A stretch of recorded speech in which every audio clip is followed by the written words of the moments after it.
తిరుపతి వైకుంఠ ద్వార దర్శన టోకెన్ల జారీ పూర్తయినట్టుగా తెలుస్తోంది. కోటా పూర్తి కావడంతో కౌంటర్లు మూసేశారు. ఇప్పుడు 3 రోజులకు 1,20,000 టోకెన్లు జారీ చేసింది టీటీడీ.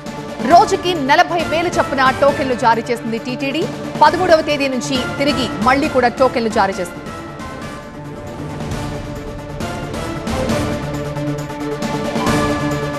వైకుంఠ ద్వార దర్శన టోకెన్ల జారీ పూర్తయింది. కోటా పూర్తవడంతో కౌంటర్స్ మూసివేశారు. 3 రోజులకు 1,20,000 టోకెన్లు జారీ చేసింది టీటీడీ. రోజుకు 40,000 చొప్పున టోకెన్లు జారీ చేసింది టీటీడీ. ఇక 13వ తేదీ నుండి తిరిగి టోకెన్లు జారీ చేయనుంది టీటీడీ.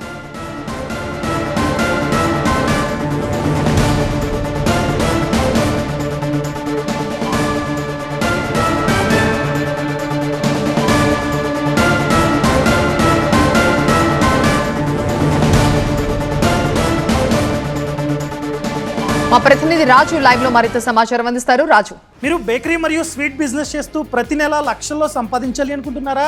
అది ఎలాగో నేర్చుకోవడానికి ఇప్పుడే ఫ్రీడమ్ యాప్ని డౌన్లోడ్ చేసుకోండి.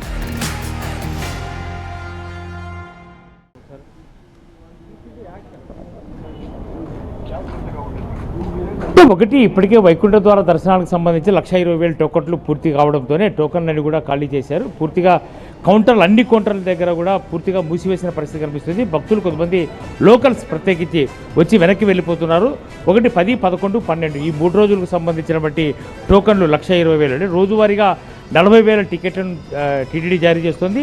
దర్శనానికి 70,000 మందిని అలౌ చేస్తుంది. కాబట్టి టీటీడీ పూర్తిగా 40,000 టికెట్లు 3 రోజులకి ఇస్తూ 1,20,000 టికెట్లను క్లోజ్ చేసింది. నిన్న రాత్రి 9:25 నుంచి ఈరోజు ఉదయం 11 గంటల వరకు కూడా టోకన్లు ఇచ్చే పరిస్థితి ఏర్పడింది. అయితే ఇప్పటి వరకు కూడా టీటీడీ 11 గంటల వరకు ఇచ్చే అవకాశం ఉన్నా 10 గంటలకే టోకన్లు అయిపోయినట్టు చెప్తున్న నేపథ్యంలో చాలామంది వెనుదిరిగిపోతున్న పరిస్థితి అయితే కనిపిస్తుంది. అయితే మరి కాసేపట్లోనే టోకన్లు జారీ వ్యవహారానికి సంబంధించినటువంటి పరిస్థితి అయితే నిన్న జరిగిన తొక్కిసలాటకు సంబంధించిన విషయాల్లో మాత్రము ఇప్పటికే ప్రభుత్వం చాలా సీరియస్గానే ఉంది. మరి కాసేపట్లోనే ముఖ్యమంత్రి వస్తున్నారు. దీని మీద పూర్తిగా సమీక్ష నిర్వహించబోతున్నారు. ముఖ్యమంత్రి సమీక్షలో ప్రత్యేకించి మంత్రులు ముందుగా అధికారులతో జరిగిన ఘటనపై ఎవరిది తప్పిదం ఉంది, ఏ రకంగా జరిగింది, ఈ ఘటనకు ప్రధాన కారకులు ఎవరు అని చెప్పే ప్రయత్నం అయితే అధికార యంత్రాంగం చేయబోతుంది. మనం చూడొచ్చు, ఇక్కడ స్లాటెడ్ సర్వదర్శనానికి సంబంధించి ఎస్ఎస్డి టోకన్స్ అవైలబిలిటీకి సంబంధించి కోటా మాత్రము 0 అని చూపిస్తుంది. కాబట్టి పూర్తిగా అవైలబుల్ టికెట్స్, టోకన్స్ లేకపోవడంతోనే వచ్చినటువంటి భక్తులతో వెనుదిరిగిపోతున్నారు. నేను రాత్రి వివిధ ప్రాంతాల నుంచి వచ్చిన భక్తులకు రాత్రి 9:25 టోకన్లు జారీ చేయడంతోనే టోకన్లు ఈరోజు ఉదయం 10 గంటల లోపల అయిపోయాయి. అయితే 1,20,000 టికెట్లు, రోజువారీగా 40,000 టికెట్లు. అయితే ఇవన్నీ కూడా స్థానికులకు ఎవరికి దక్కలేదు. ఎందుకంటే ఉదయం 5 గంటల నుంచి టోకన్లు జారీ చేస్తారని చెప్పేసి స్థానికులకు ముందుగా టీటీడీ సమాచారం ఇచ్చింది. కాబట్టి భక్తులందరూ కూడా ఉదయం వచ్చారు. ఉదయం వస్తే టికెట్లు ఏ విధంగా అయిపోతున్నాయని చెప్పేసి ప్రశ్నించే పరిస్థితి కూడా టోకన్ కేంద్రాల వద్ద, లేదంటే జారీ చేసే కేంద్రాల వద్ద అయితే పరిస్థితి కనిపిస్తుంది. అయితే ప్రత్యేకించి ఈ ఘటనకు సంబంధించి ఇప్పుడే క్షతగాత్రులందరినీ కూడా స్విమ్స్ ఆసుపత్రికి తరలించారు. అందరినీ తిరుపతి రుయా ఆసుపత్రి నుంచి స్విమ్స్ ఆసుపత్రికి తరలించిన వారు దాదాపుగా 38 మంది వరకు కూడా అక్కడ చికిత్స పొందుతున్నారు. వీళ్ళందరినీ మరి కాసేపట్లో ముఖ్యమంత్రి వచ్చి పరామర్శిస్తారు. ఘటనపై కూడా ఆరా తీస్తారు. అయితే ముందుగా మంత్రులు, టీటీడీ పాలక మండలి సభ్యులు ఇప్పటికే స్విమ్స్ ఆసుపత్రికి చేరుకున్నారు.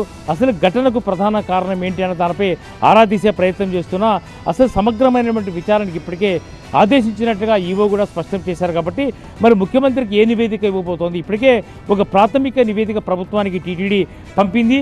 అంటే ఎవరి తప్పిదం వల్ల, ఎవరి అవగాహన రాహిత్యమా, లేదంటే బాధ్యత రాహిత్యం వల్ల జరిగింది అన్న దానిపై ఒక స్పష్టత వచ్చే అవకాశం ఇప్పటికిప్పటికే లేకపోయినా ఖచ్చితంగా ముఖ్యమంత్రి వచ్చిన తర్వాత మాత్రం ఈ వ్యవహారంపై పూర్తిగా దర్యాప్తుకి ఆదేశించే అవకాశం ఉన్నట్టుగా తెలుస్తుంది. సాయంత్రం 4:30, 4 గంటల సమయంలో డిప్యూటీ సీఎం పవన్ కళ్యాణ్ కూడా వచ్చి స్విమ్స్ ఆసుపత్రిలో చికిత్స పొందుతున్నటువంటి బాధితుల్ని పరామర్శించడము, బాధిత కుటుంబాలను ఏదైతే తొక్కిసలాట మృతి చెందినటువంటి 6 ఉన్నారో వాళ్ళ కుటుంబాలకు సంబంధించిన వాళ్ళని పరామర్శించడము, ఎక్స్రేసియా ప్రకటించే అవకాశం అయితే ఉంది. ఇందుకు సంబంధించి ఒక స్పష్టత మరి కాసేపట్లో వచ్చే అవకాశం అయితే ఉంటుంది. రైట్.